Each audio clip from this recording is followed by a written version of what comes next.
ನಮಸ್ಕಾರ. ಮುಖ್ಯಾಂಶಗಳು. ವಿಶ್ವದ ಬೃಹತ್ ಕೋವಿಡ್ ಲಸಿಕಾ ಅಭಿಯಾನ ಭಾರತೀಯರ ಹೆಮ್ಮೆ. ಜನತಾ ಕರ್ಫ್ಯೂನಲ್ಲಿ ಶಿಸ್ತು ಪಾಲಿಸಿದ ಜನತೆಗೆ ಪ್ರಧಾನಿ ನರೇಂದ್ರ ಮೋದಿ ಅಭಿನಂದನೆ. ಪಶ್ಚಿಮ ಬಂಗಾಳದಲ್ಲಿ 200ಕ್ಕೂ ಹೆಚ್ಚು ಸ್ಥಾನಗಳಲ್ಲಿ ಪಕ್ಷಕ್ಕೆ ಗೆಲುವು. ಸ್ವಂತ ಬಲದ ಮೇಲೆ ಸರ್ಕಾರ ರಚನೆ. ಗೃಹ ಸಚಿವ ಅಮಿತ್ ಶಾ ವಿಶ್ವಾಸ. ಹೊರ ರಾಜ್ಯಗಳ ಪ್ರಯಾಣಿಕರಿಂದ ಸೋಂಕು ಹರಡದಂತೆ ಕಠಿಣ ಕ್ರಮ. ಹಬ್ಬದ ಸಂದರ್ಭದಲ್ಲಿ ಕೊರೋನಾ ಮುನ್ನೆಚ್ಚರಿಕೆ ಅಗತ್ಯ. ಮುಖ್ಯಮಂತ್ರಿ ಬಿಎಸ್ ಯಡಿಯೂರಪ್ಪ.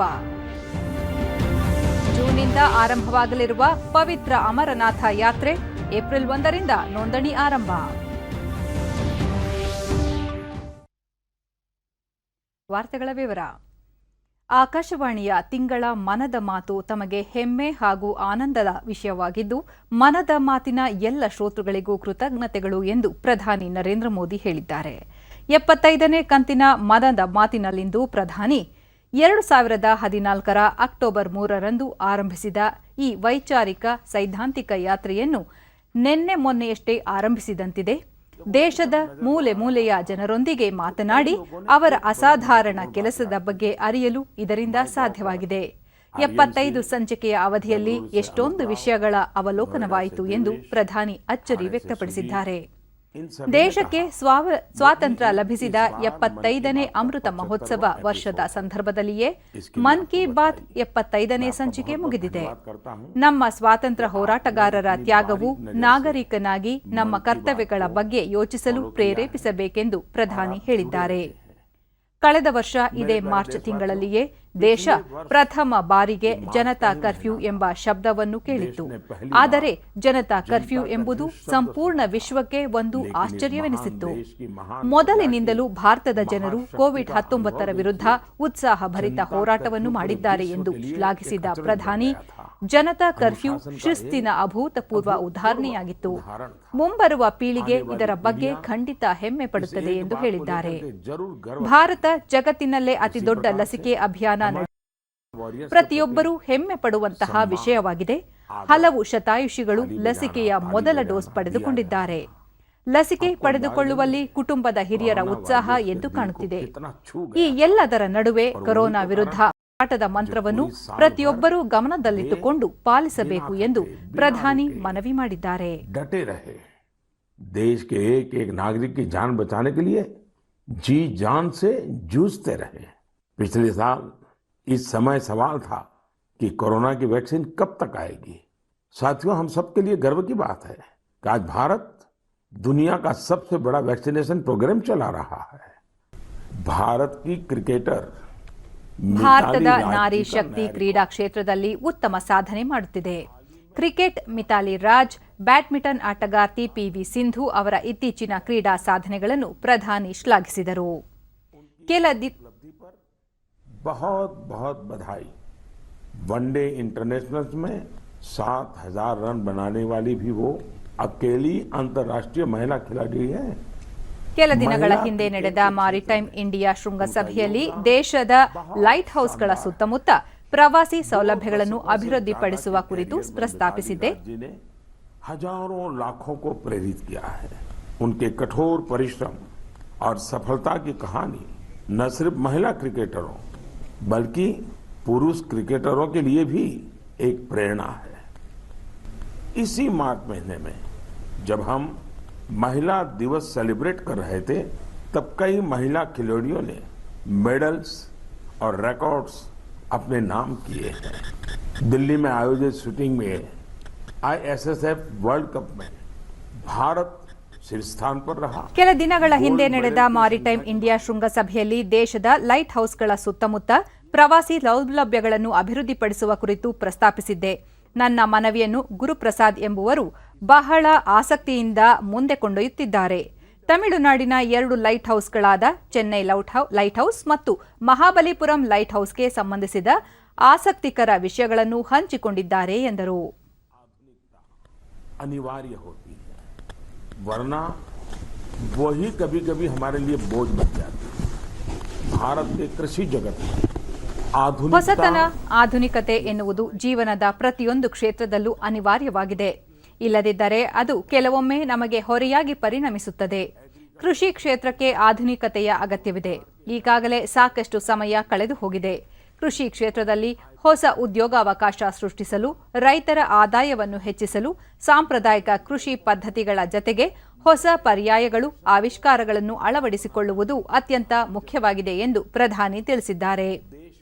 ಶ್ವೇತ ಕ್ರಾಂತಿಯ ಸಂದರ್ಭದಲ್ಲಿ ದೇಶವು ಇದಕ್ಕೆ ಸಾಕ್ಷಿಯಾಗಿದ್ದು, ಜೇನು ಸಾಕಾಣಿಕೆ ಕೂಡ ಒಂದು ಪರ್ಯಾಯವಾಗಿದೆ. ಜೇನು ಸಾಕಾಣಿಕೆ ದೇಶದಲ್ಲಿ ಜೇನು ಕ್ರಾಂತಿ ಅಥವಾ ಸಿಹಿ ಕ್ರಾಂತಿ ಆಧಾರಿತವಾಗಿದೆ. ಪಶ್ಚಿಮ ಬಂಗಾಳದ ಸುಂದರ್ಬನ್ಸ್ ಪ್ರದೇಶಗಳ ನೈಸರ್ಗಿಕ ಸಾವಯವ ಜೇನುತುಪ್ಪವನ್ನು ದೇಶ ವಿದೇಶಗಳಲ್ಲಿ ಜನರು ಇಷ್ಟಪಡುತ್ತಾರೆ. ಇಂತಹದ್ದೇ ಒಂದು ವ್ಯಕ್ತಿಗತ ಅನುಭವದ ಉದಾಹರಣೆ ನನಗೆ ಗುಜರಾತಿನಲ್ಲಿ ದೊರೆತಿದೆ ಎಂದು ತಿಳಿಸಿದರು. मधु की अच्छी मांग हो रही है. इससे किसानों की आमदनी भी बढ़ रही है. पश्चिम बंगाल के ही सुंदरबन इलाकों का प्राकृतिक ऑर्गेनिक हनी तो देश दुनिया में पसंद किया जाता है. हनी बी फार्मिंग में केवल शहद से ही आय नहीं होती, बल्कि बी वैक्स भी आय का एक बहुत बड़ा माध्यम है. Pharma industry, food industry, textile और कॉस्मेटिक इंडस्ट्री, हर जगह बी वैक्स की डिमांड है. हमारा देश फिलहाल बी वैक्स का आयात करता है, लेकिन हमारे किसान अब ये स्थिति तेजी से बदल रहे हैं. यानी एक तरह से आत्मनिर्भर भारत अभियान में मदद कर रहे हैं. गया ಕೆಲವೇ ದಿನಗಳ ಹಿಂದೆ ವಿಶ್ವ ಗುಬ್ಬಚ್ಚಿ ದಿನ ಆಚರಿಸಲಾಯಿತು. ಗುಬ್ಬಚ್ಚಿ ಎಂದರೆ ಚಕಲಿ ಎಂದು, ಕೆಲವೆಡೆ ಇದನ್ನು ಚಿಮನಿ ಎಂದು, ಮತ್ತೆ ಕೆಲವೆಡೆ ಇದನ್ನು ಫಾಂಚಿರಿಕಾ ಎಂದು ಕರೆಯುತ್ತಾರೆ. ಈ ಹಿಂದೆ ಗುಬ್ಬಚ್ಚಿಗಳು ನಮ್ಮ ಮನೆಗಳ ಗೋಡೆಗಳ ಮೇಲೆ ಕುಳಿತು ಸುತ್ತಮುತ್ತಲಿನ ಗಿಡ ಮರಗಳ ಮೇಲೆ ಚಿಲಿಪಿಲಿ ಸದ್ದು ಮಾಡುತ್ತಿದ್ದವು. ಆದರೆ ಈಗ ಜನರು ಗುಬ್ಬಚ್ಚಿಯನ್ನು ನೋಡಿ ವರ್ಷಗಳೇ ಕಳೆದಿವೆ ಎಂದು ನೆನಪಿಸಿಕೊಳ್ಳುತ್ತಾರೆ. ಇಂದು ನಾವು ಆ ಗುಬ್ಬಚ್ಚಿಗಳನ್ನು ಸಂರಕ್ಷಿಸಲು ಪ್ರಯತ್ನ ಮಾಡಬೇಕಾಗಿದೆ ಎಂದು ಪ್ರಧಾನಿ ಮನವಿ ಮಾಡಿದ್ದಾರೆ. तमिलनाडु के कोयम्बटूर में बस कंडक्टर का काम करने वाले मरिमुथु योगनाथन जी हैं. ನಾವು ಸಮಾಜದ ಜೊತೆ ಗುರುತಿಸಿಕೊಂಡಲ್ಲಿ ಫಲಿತಾಂಶ ಬಹಳ ಉತ್ತಮವಾಗಿರುತ್ತದೆ. ತಮಿಳುನಾಡಿನ ಕೊಯಮತ್ತೂರಿನಲ್ಲಿ ಬಸ್ ಕಂಡಕ್ಟರ್ ಆಗಿ ಕೆಲಸ ಮಾಡುತ್ತಿರುವ ಮಾರಿಮುತ್ತು ಯೋಗನಾಥನ್ ಎಂಬುವರು ಬಸ್ನಲ್ಲಿ ಪ್ರಯಾಣಿಕರಿಗೆ ಟಿಕೆಟ್ ಜೊತೆಗೆ ಒಂದು ಸಸ್ಯವನ್ನು ಸಹ ಉಚಿತವಾಗಿ ನೀಡುತ್ತಾರೆ. ಈ ರೀತಿಯಾಗಿ ಯೋಗನಾಥನ್ ಅವರು ಅದೆಷ್ಟು ಮರಗಳನ್ನು ನಡೆಸಿದ್ದಾರೋ ಲೆಕ್ಕವೇ ಇಲ್ಲ. ಯೋಗನಾಥನ್ ಅವರು ತಮ್ಮ ವೇತನದ ಹೆಚ್ಚಿನ ಭಾಗವನ್ನು ಈ ಕಾರ್ಯಕ್ಕಾಗಿ ವೆಚ್ಚ ಮಾಡುತ್ತಿದ್ದಾರೆ. ಅವರ ಕಾರ್ಯ ಸ್ಫೂರ್ತಿದಾಯಕ, ಅಭಿನಂದನೀಯ ಎಂದು ಪ್ರಧಾನಿ ಹೇಳಿದ್ದಾರೆ. ಕಸದಿಂದ ರಸ ತಯಾರಿಸುವ ಬಗ್ಗೆ ನೋಡಿದ್ದೇವೆ. ಕೇರಳದ ಕೊಚ್ಚಿಯ ಸೆಂಟ್ ತೆರೆಸಾ ಕಾಲೇಜಿನ ವಿದ್ಯಾರ್ಥಿಗಳು ಮರುಬಳಕೆ ಮಾಡಬಹುದಾದ ಆಟಿಕೆ ತಯಾರಿಸುತ್ತಿದ್ದಾರೆ. ಸೃಜನಶೀಲ ರೀತಿಯಲ್ಲಿ ಈ ವಿದ್ಯಾರ್ಥಿಗಳು ಆಟಿಕೆಗಳನ್ನು ತಯಾರಿಸಲು ಹಳೆಯ ಬಟ್ಟೆಗಳು, ವ್ಯರ್ಥವಾಗಿ ಎಸೆದ ಮರದ ತುಂಡುಗಳು, ಚೀಲಗಳು ಮತ್ತು ಪೆಟ್ಟಿಗೆಗಳನ್ನು ಬಳಸಿ ಆಟಿಕೆ ತಯಾರಿಸುತ್ತಿದ್ದಾರೆ ಎಂದು ಪ್ರಧಾನಿ ಮೋದಿ ವಿವರಿಸಿದ್ದಾರೆ. एक बुक रीडिंग पर आधारित कार्यक्रम में शामिल हुआ था. इस कॉलेज के स्टूडेंट्स रीयूजेबल टॉयज बना रहे हैं, वो भी बहुत ही क्रिएटिव तरीके से. ये स्टूडेंट्स पुराने कपड़ों, फेंके गए लकड़ी के टुकड़ों, बैग और बॉक्सेस का इस्तेमाल खिलौने बनाने में कर रहे हैं. कोई विद्यार्थी पजल बना रहा है, तो कोई कार और ट्रेन बना रहा है. यहाँ इस बात का विशेष ध्यान दिया जाता है कि खिलौने सेफ होने के साथ साथ चाइल्ड फ्रेंडली भी हो. और इस पूरे प्रयास की एक अच्छी बात ये भी है कि ये खिलौने आंगनवाड़ी बच्चों को खेलने के लिए दिए जाते हैं. ಹೋಳಿ ಹಬ್ಬವನ್ನು ವಸಂತೋತ್ಸವದ ರೂಪದಲ್ಲಿ ಆಚರಿಸುವುದು ಸಂಪ್ರದಾಯವಾಗಿದೆ.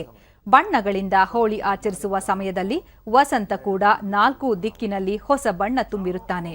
ಈ ಸಮಯದಲ್ಲಿ ಹೂವುಗಳು ಅರಳಲು ಪ್ರಾರಂಭಿಸುತ್ತವೆ ಮತ್ತು ಪ್ರಕೃತಿ ಚಿಗುರಿ ನಿಲ್ಲುತ್ತದೆ. ಶೀಘ್ರದಲ್ಲೇ ದೇಶದ ವಿವಿಧ ಭಾಗಗಳಲ್ಲಿ ಹೊಸ ವರ್ಷವನ್ನು ಕೂಡ ಆಚರಿಸಲಾಗುವುದು. ಅದು ಯುಗಾದಿ ಅಥವಾ ಪುಥಂಡು ಆಗಿರಲಿ, ಗುಡಿ ಪಡ್ವಾ ಅಥವಾ ಬಿಹು, ಬೈಸಾಖಿ ಆಗಿರಲಿ, ಇಡೀ ದೇಶ ಉತ್ಸಾಹ, ಉಲ್ಲಾಸ ಮತ್ತು ಹೊಸ ನಿರೀಕ್ಷೆಗಳ ಬಣ್ಣದಲ್ಲಿ ಮಿಂದಿರುವಂತೆ ಕಾಣುತ್ತದೆ ಎಂದು ಹೇಳಿದ್ದಾರೆ. ಏಪ್ರಿಲ್ 4ರಂದು ದೇಶವು ಈಸ್ಟರ್ ಹಬ್ಬವನ್ನು ಆಚರಿಸಲಿದೆ. ಈಸ್ಟರ್ ಹಬ್ಬವನ್ನು ಯೇಸು ಕ್ರಿಸ್ತನ ಪುನರುತ್ಥಾನದ ದಿನವಾಗಿ ಆಚರಿಸಲಾಗುತ್ತದೆ. ಸಾಂಕೇತಿಕವಾಗಿ ಈಸ್ಟರ್ ಜೀವನದ ಹೊಸ ಆರಂಭದೊಂದಿಗೆ ಜೋಡಣೆಯಾಗಿದೆ. ಈಸ್ಟರ್ ಹಬ್ಬ ಆಶಯಗಳ ಪುನರುತ್ಥಾನವನ್ನು ಸಂಕೇತಿಸುತ್ತದೆ ಎಂದು ಪ್ರಧಾನಿ ನುಡಿದಿದ್ದಾರೆ. ಏಪ್ರಿಲ್ 14ರಂದು ಡಾಕ್ಟರ್ ಬಾಬಾ ಸಾಹೇಬ್ ಅಂಬೇಡ್ಕರ್ ಅವರ ಜನ್ಮದಿನ. ಈ ಬಾರಿ ಅಮೃತ ಮಹೋತ್ಸವದಲ್ಲಿ ಈ ಸಂದರ್ಭ ಇದು ಇನ್ನಷ್ಟು ವಿಶೇಷವಾಗಿದೆ. ಬಾಬಾ ಸಾಹೇಬರ ಈ ಜನ್ಮ ದಿನಾಚರಣೆಯನ್ನು ನಾವು ಸ್ಮರಣೀಯವಾಗಿಸುತ್ತೇವೆ ಎಂದು ಪ್ರಧಾನಿ ಹೇಳಿದ್ದಾರೆ. ಹಲವು ವರ್ಷಗಳ ನಂತರ ಪಶ್ಚಿಮ ಬಂಗಾಳದಲ್ಲಿ ಇದೇ ಮೊದಲ ಬಾರಿಗೆ ವಿಧಾನಸಭೆಯ ಮೊದಲ ಹಂತಕ್ಕೆ ನಿನ್ನೆ ನಡೆದ ಚುನಾವಣೆಯಲ್ಲಿ ಯಾವುದೇ ಹಿಂಸಾಚಾರವಿಲ್ಲದೆ ಮತದಾನ ನಡೆದಿದೆ. ಬಿಜೆಪಿ 200ಕ್ಕೂ ಹೆಚ್ಚು ಸ್ಥಾನಗಳಲ್ಲಿ ಜಯಗಳಿಸಿ ಸರ್ಕಾರ ರಚಿಸಲಿದೆ ಎಂದು ಬಿಜೆಪಿ ಹಿರಿಯ ನಾಯಕ, ಕೇಂದ್ರ ಗೃಹ ಸಚಿವ ಅಮಿತ್ ಶಾ ದೆಹಲಿಯಲ್ಲಿಂದು ವಿಶ್ವಾಸ ವ್ಯಕ್ತಪಡಿಸಿದ್ದಾರೆ. ಮಾಧ್ಯಮಗಳೊಂದಿಗೆ ಮಾತನಾಡುತ್ತಿದ್ದ ಅವರು, ಪಶ್ಚಿಮ ಬಂಗಾಳದಲ್ಲಿ ನಿನ್ನೆ ನಡೆದ ಮೊದಲ ಹಂತದ 30 ಕ್ಷೇತ್ರಗಳ ಪೈಕಿ 26 ಕ್ಷೇತ್ರಗಳಲ್ಲಿ, ಅಸ್ಸಾಂನ 47 ಕ್ಷೇತ್ರಗಳ ಪೈಕಿ 37 ಕ್ಷೇತ್ರಗಳಲ್ಲಿ ಜಯ ಸಾಧಿಸುವ ಸ್ಪಷ್ಟ ಸಂಕೇತಗಳು ಪಕ್ಷದ ಕಾರ್ಯಕರ್ತರಿಂದ ಲಭಿಸಿವೆ ಎಂದು ಅವರು ವಿವರಿಸಿದ್ದಾರೆ. ಅಸ್ಸಾಂ ಹಾಗೂ ಪಶ್ಚಿಮ ಬಂಗಾಳದಲ್ಲಿ ಮೊದಲ ಹಂತದ ಚುನಾವಣೆ ಶಾಂತಿಯುತವಾಗಿ ನಡೆದಿದ್ದು, ಚುನಾವಣಾ ಹಿಂಸಾಚಾರದಲ್ಲಿ ಯಾರೊಬ್ಬರೂ ಮೃತಪಟ್ಟಿಲ್ಲ ಎಂದು ಗೃಹ ಸಚಿವರು ಸ್ಪಷ್ಟಪಡಿಸಿದ್ದಾರೆ. ಬಿಜೆಪಿಗೆ ಮತ ನೀಡಿದ ಜನತೆಗೆ ಧನ್ಯವಾದ ಸಲ್ಲಿಸಿರುವ ಅಮಿತ್ ಶಾ, ಮತದಾನದ ಪ್ರಮಾಣ ನೋಡಿದರೆ ಜನರು ಅತ್ಯುತ್ಸಾಹ ಏನು ಎಂಬುದು ತಿಳಿಯುತ್ತದೆ ಎಂದು ತಿಳಿಸಿದ್ದಾರೆ. ಕೇರಳದ ಚಿನ್ನ ಕಳ್ಳ ಸಾಗಾಣಿಕೆ ಹಗರಣದ ತನಿಖೆ ನಡೆಸುತ್ತಿರುವ ಕೇಂದ್ರೀಯ ತನಿಖಾ ಏಜೆನ್ಸಿಯ ವಿರುದ್ಧ ಕೇರಳ ಸರ್ಕಾರ ನ್ಯಾಯಾಂಗ ತನಿಖೆಗೆ ಆದೇಶಿಸಿರುವುದಕ್ಕೆ ಪ್ರತಿಕ್ರಿಯಿಸಿದ ಗೃಹ ಸಚಿವರು, ಇದು ಕೇರಳ ಸರ್ಕಾರದ ಮುಖ ಉಳಿಸಿಕೊಳ್ಳುವ ತಂತ್ರವಾಗಿದೆ ಎಂದು ಹೇಳಿದ್ದಾರೆ. असम के अंदर आतंकवाद मुक्त असम, आंदोलन मुक्त असम, विकास के रास्ते पर चल पड़ा हुआ असम, रोजगारी के रास्ते पर चल पड़ा हुआ असम, इसके पक्ष में साफ मैंडेट दिखाई पड़ता है.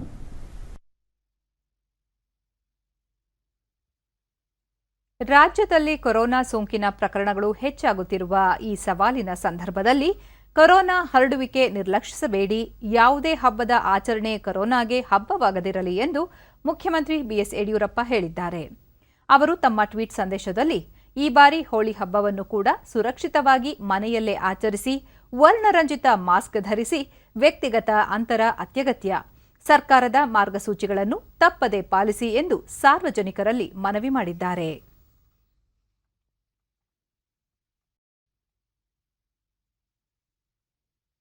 ಕೊರೋನಾ ನಿಯಂತ್ರಣ ಚಿಕಿತ್ಸೆಗೆ ಸಂಬಂಧಪಟ್ಟಂತೆ ನಾಳೆ ಮುಖ್ಯಮಂತ್ರಿ ಬಿಎಸ್ ಯಡಿಯೂರಪ್ಪ ಆರೋಗ್ಯ ಇಲಾಖೆಯ ಅಧಿಕಾರಿಗಳೊಂದಿಗೆ ಮಹತ್ವದ ಸಭೆ ನಡೆಸಲಿದ್ದಾರೆ. ಈಗಾಗಲೇ ಮಹಾರಾಷ್ಟ್ರ ಸೇರಿದಂತೆ ಕೆಲವು ರಾಜ್ಯಗಳಲ್ಲಿ ಕೊರೋನಾ ಸೋಂಕು ಹೆಚ್ಚಾಗುತ್ತಿದೆ. ಕರ್ನಾಟಕಕ್ಕೆ ಬೇರೆ ರಾಜ್ಯಗಳಿಂದ ಬಂದವರಿಂದ ಸೋಂಕು ಹರಡದಂತೆ ತಡೆಯಲು ರಾಜ್ಯ ಸರ್ಕಾರ ಹಲವು ಮುಂಜಾಗ್ರತಾ ಕ್ರಮಗಳನ್ನು ಕೈಗೊಂಡಿದೆ. ಕೊರೋನಾ ಪರಿಸ್ಥಿತಿ ಕುರಿತು ಅವಲೋಕಿಸಲು ಕಾಲಕಾಲಕ್ಕೆ ಸಭೆಗಳು ನಡೆಯುತ್ತಿದ್ದು, ಇದರ ಮುಂದುವರೆದ ಭಾಗವಾಗಿ ನಾಳೆ ಮತ್ತೊಂದು ಸುತ್ತಿನ ಸಭೆ ನಡೆಯಲಿದೆ. ರಾಜ್ಯದಲ್ಲಿ ಕೋವಿಡ್ ಸೋಂಕು ಪ್ರಕರಣಗಳು ಹೆಚ್ಚಾಗುತ್ತಿರುವ ಹಿನ್ನೆಲೆಯಲ್ಲಿ ರಾಜ್ಯ ಸರ್ಕಾರ ಸಾರ್ವಜನಿಕ ಸ್ಥಳಗಳಲ್ಲಿ ಜಾತ್ರೆಗಳು ಮತ್ತು ಮೇಳಗಳಿಗೆ ನಿರ್ಬಂಧ ವಿಧಿಸಿವೆ. ಈ ಕುರಿತು ರಾಜ್ಯ ವಿಪತ್ತು ನಿರ್ವಹಣಾ ಪ್ರಾಧಿಕಾರದ ಅಧ್ಯಕ್ಷರೂ ಆಗಿರುವ ಸರ್ಕಾರದ ಮುಖ್ಯ ಕಾರ್ಯದರ್ಶಿ ಪಿ ರವಿಕುಮಾರ್ ಆದೇಶ ಹೊರಡಿಸಿದ್ದಾರೆ.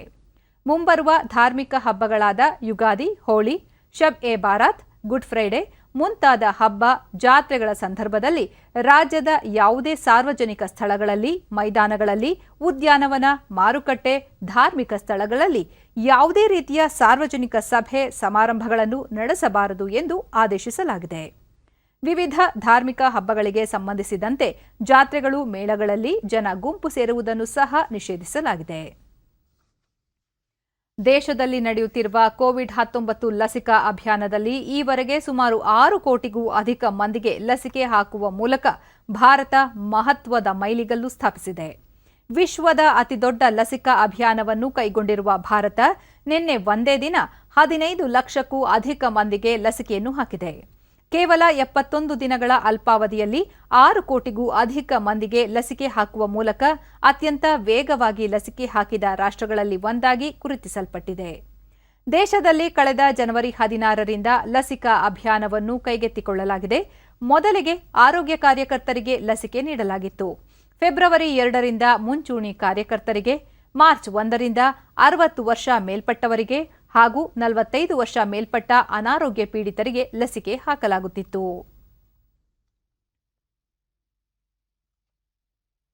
ದೇಶದಲ್ಲಿ ಕಳೆದ 24 ಗಂಟೆಗಳಲ್ಲಿ 62,714 ಹೊಸ ಕೋವಿಡ್-19 ಪ್ರಕರಣಗಳು ಬೆಳಕಿಗೆ ಬಂದಿವೆ.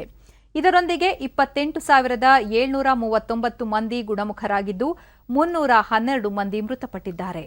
ದೇಶದಲ್ಲಿ ಒಟ್ಟು ಸೋಂಕಿತರ ಸಂಖ್ಯೆ 1,19,71,624ಕ್ಕೆ ಏರಿಕೆಯಾಗಿದೆ ಎಂದು ಕೇಂದ್ರ ಆರೋಗ್ಯ ಸಚಿವಾಲಯ ತಿಳಿಸಿದೆ. ಇದುವರೆಗೆ 1,13,23,762 ಮಂದಿ ಗುಣಮುಖರಾಗುವುದರೊಂದಿಗೆ ಚೇತರಿಕೆ ಪ್ರಮಾಣ 94.59%ರಷ್ಟಿದೆ. ಒಟ್ಟು 4,86,310 ಸಕ್ರಿಯ ಪ್ರಕರಣಗಳಿದ್ದು 4.06%ರಷ್ಟಿದೆ. ಇದುವರೆಗೆ 1,61,552 ಮಂದಿ ಮೃತಪಟ್ಟಿದ್ದು ಈ ಪ್ರಮಾಣ 1.35%ರಷ್ಟಿದೆ. ದೇಶಾದ್ಯಂತ ಈವರೆಗೆ 6,02,69,782 ಮಂದಿಗೆ ಕೋವಿಡ್-19 ಲಸಿಕೆ ನೀಡಲಾಗಿದೆ ಎಂದು ಆರೋಗ್ಯ ಸಚಿವಾಲಯದ ಮೂಲಗಳು ತಿಳಿಸಿವೆ. 2 ದಿನಗಳ ಯಶಸ್ವಿ ಬಾಂಗ್ಲಾದೇಶದ ಪ್ರವಾಸವನ್ನು ಪೂರ್ಣಗೊಳಿಸಿರುವ ಪ್ರಧಾನಿ ನರೇಂದ್ರ ಮೋದಿ ನಿನ್ನೆ ರಾತ್ರಿ ದೆಹಲಿಗೆ ವಾಪಸಾದರು. ಅವರು ತಮ್ಮ ಟ್ವೀಟ್ನಲ್ಲಿ ಬಾಂಗ್ಲಾದೇಶದ ಭೇಟಿ ವೇಳೆ ಪ್ರೀತಿ ಹಾಗೂ ಮಮತೆಯನ್ನು ತೋರಿದ ಬಾಂಗ್ಲಾದ ಎಲ್ಲ ಪ್ರಜೆಗಳಿಗೂ ಧನ್ಯವಾದಗಳು ಎಂದು ಹೇಳಿದ್ದಾರೆ. ಪ್ರಧಾನಿ ಶೇಖ್ ಹಸೀನಾ ಮತ್ತು ಬಾಂಗ್ಲಾದೇಶದ ಸರ್ಕಾರ ನೀಡಿದ ಆತ್ಮೀಯ ಆತಿಥ್ಯಕ್ಕಾಗಿ ಕೃತಜ್ಞತೆಗಳು. ತಮ್ಮ ಈ ಭೇಟಿಯಿಂದ ಉಭಯ ದೇಶಗಳ ನಡುವಿನ ದ್ವಿಪಕ್ಷೀಯ ಸಂಬಂಧಗಳು ಮತ್ತಷ್ಟು ಬಲವರ್ಧನೆಯಾಗಲಿದೆ ಎಂದು ಪ್ರಧಾನಿ ನರೇಂದ್ರ ಮೋದಿ ವಿಶ್ವಾಸ ವ್ಯಕ್ತಪಡಿಸಿದ್ದಾರೆ. मुलाकात के दौरान दोनों नेताओं ने आपसी हित के तमाम मसलों पर विस्तार से चर्चा तो की ही, साथ में ये विचार किया कि रिश्तों को किस तरह से और प्रगाढ़ किया जाए. दोनों नेताओं ಬಣ್ಣದ ಹಬ್ಬ ಹೋಳಿಯನ್ನು ದೇಶಾದ್ಯಂತ ಸಡಗರ ಸಂಭ್ರಮದಿಂದ ಆಚರಿಸಲಾಗುತ್ತಿದೆ. ಕೋವಿಡ್-19 ಸೋಂಕು ಪ್ರಕರಣಗಳು ಹೆಚ್ಚುತ್ತಿರುವ ಹಿನ್ನೆಲೆಯಲ್ಲಿ ಕೆಲವು ನಿರ್ಬಂಧಗಳ ನಡುವೆಯೇ ಹಬ್ಬದ ಆಚರಣೆ ಮುಂದುವರಿಯಲಿದ್ದು, ಸಿಹಿ ವಿನಿಮಯ ಮತ್ತು ಬಣ್ಣ ಹಚ್ಚಿಕೊಳ್ಳುವ ಮೂಲಕ ಹೋಳಿ ಆಚರಣೆ ಮುಂದುವರೆದಿದೆ. ಭ್ರಾತೃತ್ವದ ಸಂಕೇತವಾದ ಹಬ್ಬವನ್ನು ಅಯೋಧ್ಯೆ ಹಾಗೂ ಕೃಷ್ಣನ ಜನ್ಮಸ್ಥಳ ಮಥುರಾದಲ್ಲಿ ವಿಶೇಷ ರೀತಿಯಲ್ಲಿ ಆಚರಿಸಲಾಗುತ್ತಿದೆ. ಸಾರ್ವಜನಿಕರು ಬಣ್ಣದ ಕುಳಿಗಳಲ್ಲಿ ಮಿಂದು ಹಬ್ಬವನ್ನು ಸಡಗರ ಸಂಭ್ರಮದಿಂದ ಆಚರಿಸುತ್ತಿದ್ದಾರೆ. मार होली होती है तो कहीं फूलों की होली के नजारे देखने को मिलते हैं.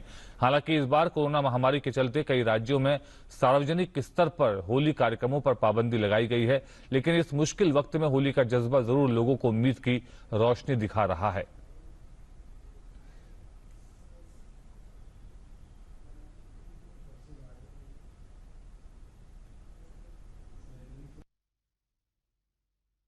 ಕೇಂದ್ರ ಸರ್ಕಾರದ ಪೋಷಣ್ ಅಭಿಯಾನದಡಿ ಮೈಸೂರಿನ ಮಹಿಳಾ ಮತ್ತು ಮಕ್ಕಳ ಕಲ್ಯಾಣ ಇಲಾಖೆಯು ಆಯುಷ್ ಇಲಾಖೆಯ ಸಂಯುಕ್ತಾಶ್ರಯದಲ್ಲಿ ಅಪೌಷ್ಟಿಕತೆ ನಿವಾರಣೆ ಕುರಿತು ಜಾಗೃತಿ ಕಾರ್ಯಕ್ರಮ ನಿನ್ನೆ ಆಯೋಜಿಸಲಾಗಿತ್ತು. ಅಪೌಷ್ಟಿಕತೆ ನಿವಾರಿಸುವ ನಿಟ್ಟಿನಲ್ಲಿ ಜನರಲ್ಲಿ ಹೇಗೆ ಜಾಗೃತಿಯನ್ನು ಮೂಡಿಸಬೇಕು ಎಂಬುದನ್ನು ಕುರಿತು ಅಂಗನವಾಡಿ ಹಾಗೂ ವಿವಿಧ ಸ್ವಯಂ ಸೇವಾ ಸಂಘದ ಕಾರ್ಯಕರ್ತೆಯರಿಗೆ ತರಬೇತಿ ನೀಡಲಾಯಿತು. ಡಿಡಿ ನ್ಯೂಸ್ನೊಂದಿಗೆ ಆಯುಷ್ ಇಲಾಖೆಯ ಉಪನಿರ್ದೇಶಕಿ ಡಾಕ್ಟರ್ ಸೀತಾಲಕ್ಷ್ಮಿ, ಮಕ್ಕಳಿಗೆ ಉತ್ತಮ ಪೌಷ್ಟಿಕ ಆಹಾರ ಒದಗಿಸುವ ಕುರಿತು ಅರಿವು ಮೂಡಿಸುವ ಕಾರ್ಯ ನಿರ್ವಹಿಸುತ್ತಿದ್ದೇವೆ. ಮಕ್ಕಳಿಗೆ ಪೌಷ್ಟಿಕ ಆಹಾರ ನೀಡುವುದು ಆಯುಷ್ ಇಲಾಖೆಯ ಮುಖ್ಯ ಉದ್ದೇಶವಾಗಿದ್ದು, ಸಾರ್ವಜನಿಕರು ಜಾಗೃತರಾಗಬೇಕು ಎಂದರು. ಪೌಷ್ಟಿಕಾಂಶವುಳ್ಳಂತ ಆಹಾರ ಪದಾರ್ಥಗಳನ್ನು ತಯಾರಿಸಿ ಅದನ್ನು ಮಕ್ಕಳಿಗೆ ನೀಡಿ ಅವರ ಆರೋಗ್ಯನ ಉತ್ತಮಪಡಿಸುವಂಥದ್ದಕ್ಕೆ ಈ ಒಂದು ಕಾರ್ಯಕ್ರಮನ ಮಾಡ್ತಾ ಇದ್ದಾರೆ. ಇದಕ್ಕೆ ವೈದ್ಯಾಧಿಕಾರಿಗಳು ಮಕ್ಕಳಲ್ಲಿ ಗ್ರೇಡ್ 4, ಗ್ರೇಡ್ 3 ಅಥವಾ ಗ್ರೇಡ್ 2 ಮಕ್ಕಳಲ್ಲಿ ಏನು ಅವರಿಗೆ ಆ ಗ್ರೇಡನ್ನು ಉಳ್ಳಂಥ ಮಕ್ಕಳಿಗೆ ಒಂದು ಆಹಾರವನ್ನು ತಯಾರಿಸಿ ಆ ಮಕ್ಕಳಿಗೆ ಅದನ್ನು ರುಚಿಯಾಗಿ ಹಾಗೂ ಮಕ್ಕಳಿಗೆ ಅದನ್ನು ಶುಚಿಯಾಗಿ ನೀಡೋದ್ರಿಂದ ಮಕ್ಕಳಲ್ಲಿ ಪೌಷ್ಟಿಕಾಂಶ ಹೆಚ್ಚಾಗತ್ತೆ. ಒಂದು ಅರಿವು ಕಾರ್ಯಕ್ರಮ ಮಹಿಳಾ ಮತ್ತು ಕಲ್ಯಾಣ ಇಲಾಖೆಯ ಉಪನಿರ್ದೇಶಕಿ ಕೆ ಪದ್ಮ, ಅಂಗನವಾಡಿ ಹಾಗೂ ವಿವಿಧ ಸ್ವಯಂ ಸೇವಾ ಸಂಘದ ಕಾರ್ಯಕರ್ತೆಯರಿಗೆ ತಜ್ಞರಿಂದ ಅಪೌಷ್ಟಿಕತೆ ನಿವಾರಿಸಲು ತೆಗೆದುಕೊಳ್ಳಬೇಕಾದ ಕ್ರಮದ ಮಾಹಿತಿಯನ್ನು ನೀಡಲಾಗಿದೆ. ಮನೆಯಲ್ಲಿ ಪೌಷ್ಟಿಕ ಆಹಾರ ತಯಾರಿಸುವುದರಿಂದ ಅಪೌಷ್ಟಿಕತೆ ತಡೆಯಬಹುದಾಗಿದೆ ಎಂದರು. ಕರೆಸಿಬಿಟ್ಟು ಅಪೌಷ್ಟಿಕತೆ ಇರೋ ಮಕ್ಕಳಿಗೆ ಹೇಗೆ ನಾವು ತಡೆಗಟ್ಟೋ ಬಗ್ಗೆ, ಅಪೌಷ್ಟಿಕತೆಯನ್ನು ತಡೆಗಟ್ಟೋದು ಅನ್ನೋ ಒಂದು ಕಿವಿ ಮಾತು, ಮನೆ ಮದ್ದುಗಳನ್ನ ಬಳಸಿ. ಸಾಮಾನ್ಯವಾಗಿ ನಾವು ಔಷಧಿ, ಟಾನಿಕ್ಸು ಇದನ್ನೆಲ್ಲ ಕೊಟ್ಬಿಡ್ತೀವಿ ಮಕ್ಕಳಿಗೆ. ಅದರ ಬದಲಾಗಿ ನಮ್ಮ ಮನೆಗಳಲ್ಲೇ ತಯಾರಿಸಬಹುದಾದಂತಹ ಆಹಾರವನ್ನು ಯಾವ ರೀತಿಯಲ್ಲಿ ತಯಾರಿಸಿ ಕೊಡಬೇಕು ಅನ್ನೋದು ನಮ್ಮ ತಾಯಂದಿರಿಗೆ ತಿಳಿಸ್ಕೊಡ್ಲಿಕ್ಕಾಗಿ ಈ ಕಾರ್ಯಕ್ರಮವನ್ನು ಏರ್ಪಡಿಸಲಾಗಿದೆ. ವಾರ್ಷಿಕ ಅಮರನಾಥ ಯಾತ್ರೆಗೆ ಬರುವ ಏಪ್ರಿಲ್ 1ರಿಂದ ನೋಂದಣಿ ಪ್ರಕ್ರಿಯೆ ಆರಂಭವಾಗಲಿದೆ. ದಕ್ಷಿಣ ಕಾಶ್ಮೀರದಲ್ಲಿರುವ ಅಮರನಾಥ ಗುಹೆ 3880 ಮೀಟರ್ ಎತ್ತರದಲ್ಲಿದ್ದು, ವಾರ್ಷಿಕ ದೇವಾಲಯಕ್ಕೆ ಭೇಟಿ ನೀಡಲು ಮೊದಲೇ ಯಾತ್ರಾರ್ಥಿಗಳು ನೋಂದಾಯಿಸಬೇಕಿದೆ. ಜೂನ್ 28ರಿಂದ ಪಹಲ್ಗಾಂವ್ ಮತ್ತು ಬಲ್ತಾಲ್ ಈ ಎರಡೂ ಮಾರ್ಗಗಳ ಮೂಲಕ ಆ ಗುಹೆಯನ್ನು ಒಟ್ಟು 56 ದಿನಗಳ ಕಾಲ ಯಾತ್ರೆಯ ಮೂಲಕ ಕ್ರಮಿಸಬೇಕಾಗುತ್ತದೆ. ಅಮರನಾಥ ದೇವಾಲಯ ಮಂಡಳಿಯ ಮುಖ್ಯ ಕಾರ್ಯನಿರ್ವಹಣಾಧಿಕಾರಿ ನಿತೀಶ್ವರ್ ಕುಮಾರ್ ಈ ವಿಷಯ ತಿಳಿಸಿ, Punjab national bank, Jammu Kashmir bank ಹಾಗೂ ಯೆಸ್ ಬ್ಯಾಂಕ್ನ 446 ಶಾಖೆಗಳಲ್ಲಿ ನೋಂದಣಿಗೆ ಅವಕಾಶ ಕಲ್ಪಿಸಲಾಗಿದೆ ಎಂದಿದ್ದಾರೆ. Tight security arrangements have been made by the administration for the yatra. ಹವಾಮಾನ ಕುರಿತ ನಾಯಕರ ಶೃಂಗಸಭೆಗೆ ಪ್ರಧಾನಿ ನರೇಂದ್ರ ಮೋದಿ ಸೇರಿದಂತೆ ವಿಶ್ವದ 40 ನಾಯಕರನ್ನು ಅಮೆರಿಕದ ಅಧ್ಯಕ್ಷ ಜೋ ಬೈಡನ್ ಆಹ್ವಾನಿಸಿದ್ದಾರೆ. ಏಪ್ರಿಲ್ 22 ಮತ್ತು 23ರಂದು 2 ದಿನಗಳ ಶೃಂಗಸಭೆ ವರ್ಚುವಲ್ ಮಾಧ್ಯಮದ ಮೂಲಕ ನಡೆಯಲಿದ್ದು, ಸಾರ್ವಜನಿಕರ ವೀಕ್ಷಣೆಗೆ ಈ ಸಭೆಯ ನೇರ ಪ್ರಸಾರಕ್ಕೆ ವ್ಯವಸ್ಥೆ ಮಾಡಲಾಗಿದೆ.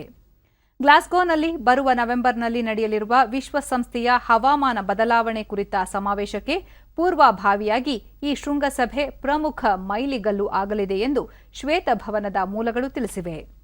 ಈ ಶೃಂಗಸಭೆಗೆ ನರೇಂದ್ರ ಮೋದಿ ಅವರಲ್ಲದೆ ಚೀನಾದ ಅಧ್ಯಕ್ಷ ಕ್ಸಿ ಜಿನ್ಪಿಂಗ್, ರಷ್ಯಾದ ಅಧ್ಯಕ್ಷ ವ್ಲಾಡಿಮಿರ್ ಪುಟಿನ್ ಮತ್ತಿತರ ನಾಯಕರನ್ನು ಆಹ್ವಾನಿಸಲಾಗಿದೆ. ಹವಾಮಾನ ಬದಲಾವಣೆಯಿಂದ ಜೀವ ಸಂಕುಲನವನ್ನು ರಕ್ಷಿಸುವ ಸಾಮರ್ಥ್ಯ ವೃದ್ಧಿಗೆ ಇರುವ ಅವಕಾಶಗಳ ಕುರಿತು ಶೃಂಗಸಭೆಯಲ್ಲಿ ಚರ್ಚಿಸಲಾಗುವುದು. ಕರ್ನಾಟಕ ರಾಜ್ಯ ವಿಜ್ಞಾನ ಪರಿಷತ್ ಪ್ರೌಢಶಾಲಾ ವಿದ್ಯಾರ್ಥಿಗಳಿಗಾಗಿ ಸರ್ ಸಿವಿ ರಾಮನ್ ರಾಜ್ಯ ಮಟ್ಟದ ವಿಜ್ಞಾನ ರಸಪ್ರಶ್ನೆ ಸ್ಪರ್ಧೆ ಥಟ್ ಅಂತ ಹೇಳಿ ಕಾರ್ಯಕ್ರಮವನ್ನು ಬೆಂಗಳೂರಿನಲ್ಲಿ ನಿನ್ನೆ ಹಮ್ಮಿಕೊಂಡಿತ್ತು. ಭಾರತೀಯ ವಿಜ್ಞಾನ ಸಂಸ್ಥೆಯ ಹಿರಿಯ ವಿಜ್ಞಾನಿ ಪ್ರೊಫೆಸರ್ ಎಂಆರ್ಎನ್ ಮೂರ್ತಿ ಕಾರ್ಯಕ್ರಮ ಉದ್ಘಾಟಿಸಿದರು. ಕಾರ್ಯಕ್ರಮದಲ್ಲಿ ಕರ್ನಾಟಕ ರಾಜ್ಯ ವಿಜ್ಞಾನ ಪರಿಷತ್ ಅಧ್ಯಕ್ಷ ಗಿರೀಶ ಕಡ್ಲೇವಾಡ ಹಾಗೂ ಮತ್ತಿತರರು ಉಪಸ್ಥಿತರಿದ್ದರು.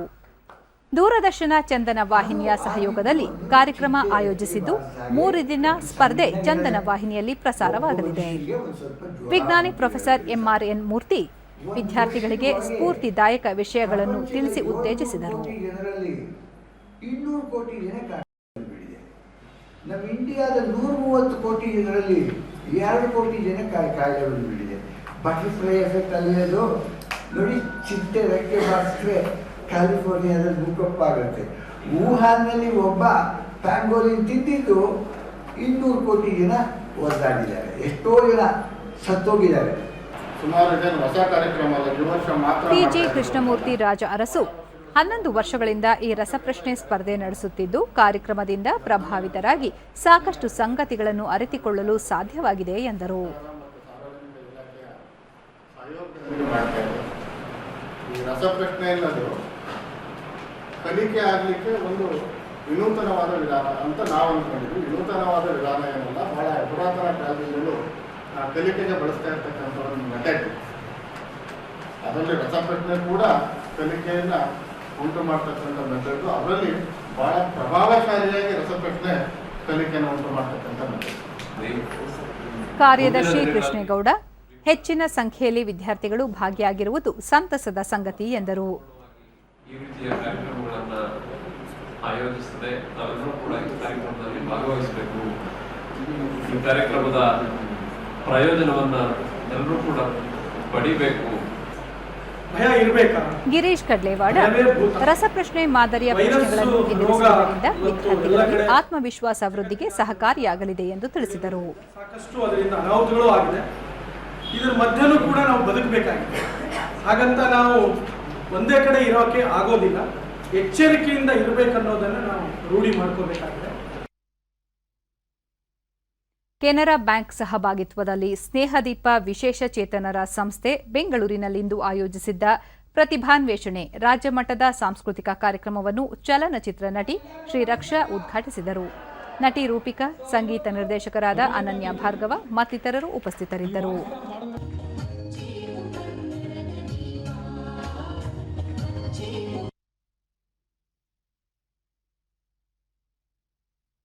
ನಾವು ಬಳಿಕ ರೂಪಿಕಾ ದಿವ್ಯಾಂಗರು ಪ್ರತಿಭಾವಂತರಾಗಿದ್ದು ಎಲ್ಲ ಕ್ಷೇತ್ರದಲ್ಲೂ ಎಲ್ಲರೂ ಗುರುತಿಸಲುವಂತಹ ಸಾಧನೆ ಮಾಡುತ್ತಿದ್ದಾರೆ.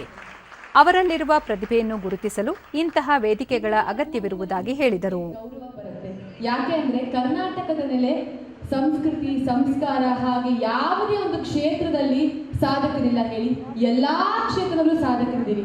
ಆದ್ರೆ ಅವಾಗಲಿಂದ ನಾನು ಡಿಸೇಬಲ್ ಅಂತ ಹೇಳ್ತೀರ, ನನಗೆ ಆ ವರ್ಡ್ನ ಆಕ್ಸೆಪ್ಟ್ ಮಾಡ್ಕೊಳ್ಳೋಕೆ ಖಂಡಿತವಾಗ್ಲೂ ನನಗೆ ಸಾಧ್ಯ ಆಗಲ್ಲ.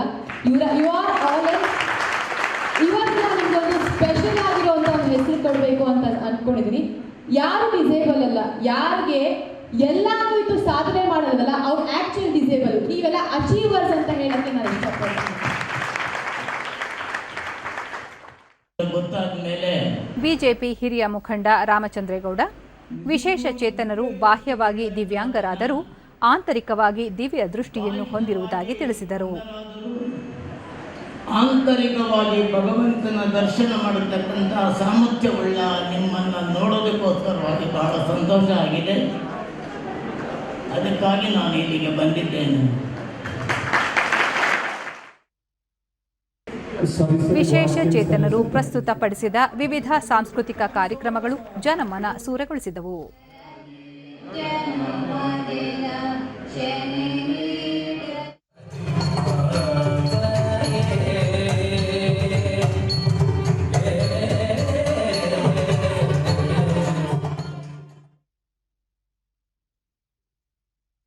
ಪ್ಯಾರಿಸ್ನಲ್ಲಿ ನಡೆಯುತ್ತಿರುವ ಓರ್ಲಿಯನ್ಸ್ ಮಾಸ್ಟರ್ಸ್ ಬ್ಯಾಡ್ಮಿಂಟನ್ ಟೂರ್ನಿಯಲ್ಲಿ ಭಾರತದ ಕೃಷ್ಣ ಪ್ರಸಾದ್ ಮತ್ತು ವಿಷ್ಣುವರ್ಧನ್ ಅವರು ಪುರುಷರ ಡಬಲ್ಸ್ ವಿಭಾಗದಲ್ಲಿ ಫೈನಲ್ ಪ್ರವೇಶಿಸಿದ್ದಾರೆ.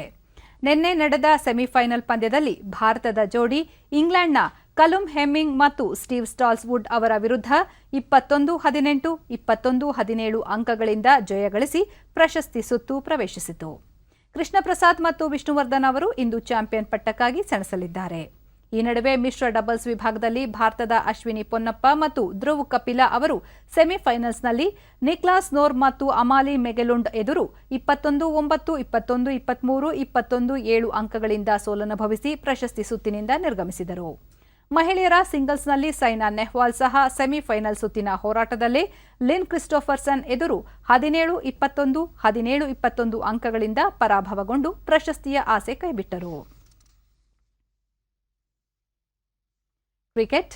ಭಾರತ ಮತ್ತು ಇಂಗ್ಲೆಂಡ್ ತಂಡಗಳ ನಡುವೆ ಪುಣೆಯಲ್ಲಿಂದು ನಡೆಯುತ್ತಿರುವ 3ನೇ ಹಾಗೂ ಅಂತಿಮ ಏಕದಿನ ಅಂತಾರಾಷ್ಟ್ರೀಯ ಕ್ರಿಕೆಟ್ ಪಂದ್ಯದಲ್ಲಿ ಮೊದಲು ಬ್ಯಾಟಿಂಗ್ ಮಾಡುತ್ತಿರುವ ಭಾರತ ಇತ್ತೀಚಿನ ವರದಿಯಂತೆ 4 ವಿಕೆಟ್ ನಷ್ಟಕ್ಕೆ 217 ರನ್ ಗಳಿಸಿ ಆಡುತ್ತಿದೆ. ಭಾರತದ ಹಾರ್ದಿಕ್ ಪಾಂಡ್ಯ 37 ಹಾಗೂ ಪಂತ್ 55 ರನ್ ಮಾಡಿ ಆಡುತ್ತಿದ್ದಾರೆ. ಮೊದಲೆರಡು ಪಂದ್ಯಗಳನ್ನು ಕ್ರಮವಾಗಿ ಗೆದ್ದುಕೊಂಡಿರುವ ಭಾರತ ಮತ್ತು ಇಂಗ್ಲೆಂಡ್ ಪ್ರಸ್ತುತ ಈ ಸರಣಿಯಲ್ಲಿ 1-1 ಸಮಬಲ ಸಾಧಿಸಿದೆ. ಹಾಗಾಗಿ ಇಂದಿನ ಪಂದ್ಯವನ್ನು ಗೆದ್ದುಕೊಳ್ಳುವ ಮೂಲಕ ಏಕದಿನ ಸರಣಿಯಲ್ಲಿ ಪ್ರಶಸ್ತಿ ಜಯಿಸುವ ಮಹದಾಸೆಯೊಂದಿಗೆ ಉಭಯ ತಂಡಗಳ ಆಟಗಾರರು ಉತ್ತಮ ರಣತಂತ್ರದೊಂದಿಗೆ ಕಣಕ್ಕಿಳಿದಿದ್ದಾರೆ. ಈಗ ಪಂದ್ಯದ ನೇರ ಪ್ರಸಾರ.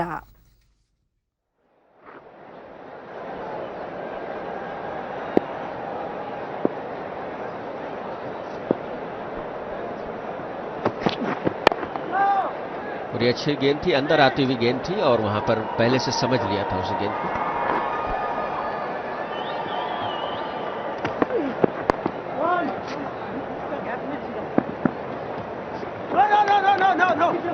लग रहा था कि शायद पहुंच जाएगा नेट पर, लेकिन उसके बाद अपने एंड पर सुरक्षित पहुंचना वो भी अपने आप में बड़ी बात, और सही तरीका भी, पूरी तरह से वहां पर स्ट्रेच किए हुए थे.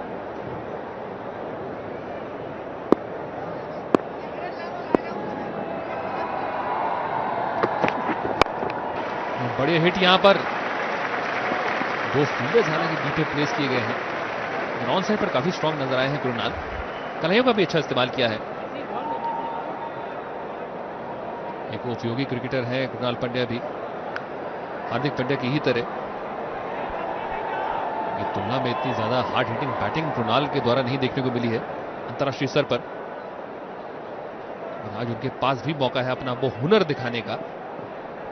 बिल्कुल पहली श्रृंखला है उनकी, अगर देखा जाए काफी भावुक हुए थे जब उनके भाई ने उन्हें कैच दी थी, भारत की, और काफी अच्छा मौका आज था दोनों बंधु को एक साथ मिलकर के एक अच्छी साझेदारी निभाने का। काफी देखने में अच्छा भी लगता, लेकिन हो नहीं पाया।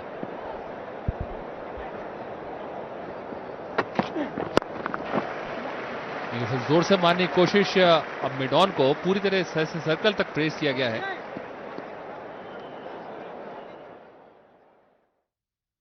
ಕೊನೆಯಲ್ಲಿ ಮತ್ತೊಮ್ಮೆ ಮುಖ್ಯಾಂಶಗಳು. ವಿಶ್ವದ ಬೃಹತ್ ಕೋವಿಡ್ ಲಸಿಕಾ ಅಭಿಯಾನ ಭಾರತೀಯರ ಹೆಮ್ಮೆ. ಜನತಾ ಕರ್ಫ್ಯೂನಲ್ಲಿ ಶಿಸ್ತು ಪಾಲಿಸಿದ ಜನತೆಗೆ ಪ್ರಧಾನಿ ನರೇಂದ್ರ ಮೋದಿ ಅಭಿನಂದನೆ. ಪಶ್ಚಿಮ ಬಂಗಾಳದಲ್ಲಿ 200ಕ್ಕೂ ಹೆಚ್ಚು ಸ್ಥಾನಗಳಲ್ಲಿ ಪಕ್ಷಕ್ಕೆ ಗೆಲುವು. ಸ್ವಂತ ಬಲದ ಮೇಲೆ ಸರ್ಕಾರ ರಚನೆ. ಗೃಹ ಸಚಿವ ಅಮಿತ್ ಶಾ ವಿಶ್ವಾಸ. ಹೊರ ರಾಜ್ಯಗಳ ಪ್ರಯಾಣಿಕರಿಂದ ಸೋಂಕು ಹರಡದಂತೆ ಕಠಿಣ ಕ್ರಮ. ಹಬ್ಬದ ಸಂದರ್ಭದಲ್ಲಿ ಕೊರೋನಾ ಮುನ್ನೆಚ್ಚರಿಕೆ ಅಗತ್ಯ. ಮುಖ್ಯಮಂತ್ರಿ ಬಿಎಸ್ ಯಡಿಯೂರಪ್ಪ.